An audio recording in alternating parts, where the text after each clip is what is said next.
बच्चों इस क्लास में हम लोग सॉल्व करेंगे एनसीईआरटी की बुक का जो एक्सरसाइज 3.2 है उसका क्वेश्चन नंबर 17 में एक मैट्रिक्स ए दिया गया है 2 × 2 का और आई का मतलब होता है आइडेंटिटी मैट्रिक्स 1001। इस मैट्रिक्स में प्रिंसिपल डायगोनल के सभी एलिमेंट 1 होते हैं और बाकी एलिमेंट 0 होते हैं।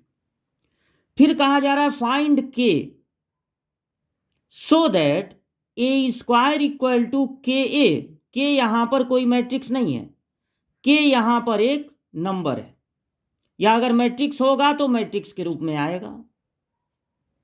-2i, यहीं से हमको ये दोनों इक्वल हैं, left hand side right hand side, ये हमको नहीं प्रूव करना है कि ये इक्वल हैं कि नहीं, ये ऑलरेडी इक्वल दिए गए हैं और हम लोगों को यहां से के की वैल्यू फाइंड करनी है। आप इस एक्सप्रेशन को देखिए, यहां ए के अलावा और आई के अलावा आपको A² भी दिख रहा है, तो सबसे पहले आपको A² फाइंड कर लेना है।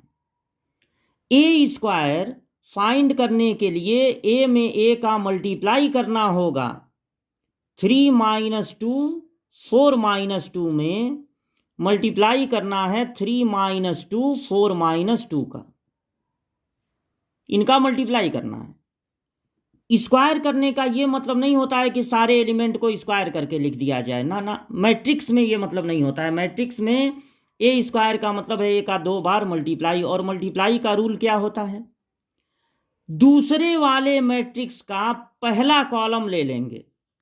अब इसमें दिख रहे हैं 2 एलिमेंट 3 और 4, और यहां पर दिख रहे हैं 2 कॉलम। पहले वाले एलिमेंट से पहले कॉलम में मल्टीप्लाई होगा, 3 3 जा 9, 3 4 जा 12, फिर प्लस लगा देंगे। और दूसरे एलिमेंट से दूसरे कॉलम में मल्टीप्लाई होगा, मतलब -8 -8। अब पहले कॉलम का काम खत्म हो गया, अब इसको छुपा लेंगे। अब दूसरा कॉलम देखेंगे और अलग लिखेंगे, इसमें ऐड करके नहीं लिखेंगे, अब अलग लिखेंगे। पहले एलिमेंट से पहले कॉलम में मल्टीप्लाई -6 -8, फिर प्लस लगा देंगे। और दूसरे एलिमेंट से दूसरे कॉलम में मल्टीप्लाई, इन दोनों में -2 का मल्टीप्लाई होगा, तो कितना आएगा +4। फिर इनको प्लस माइनस करके लिख देना है, तो 9 और ये -8 कितना हो जाएगा 1। 12 में से 8 माइनस होगा 4, यहां पर -2 होगा और यहां पर -4। ये हो गई A² की वैल्यू। अब जो इक्वेशन दिया हुआ है क्वेश्चन में कि A² इक्वल टू के ए -2i, उसको ले लिया जाए और A² के प्लेस पे ये लिख दिया जाए। A² इसीलिए ना फाइंड किए हैं कि यहां पर रख सकें। और ए के तो नोट कर लीजिए, के तो फाइंड करें, ए की जगह ये लिख देंगे 3 - 2 4 - 2, और -2 आई भी दिया हुआ है। वैसे हम लोग खुद भी जानते हैं कि अगर 2 × 2 का मैट्रिक्स चल रहा है तो आई का यही मतलब होगा।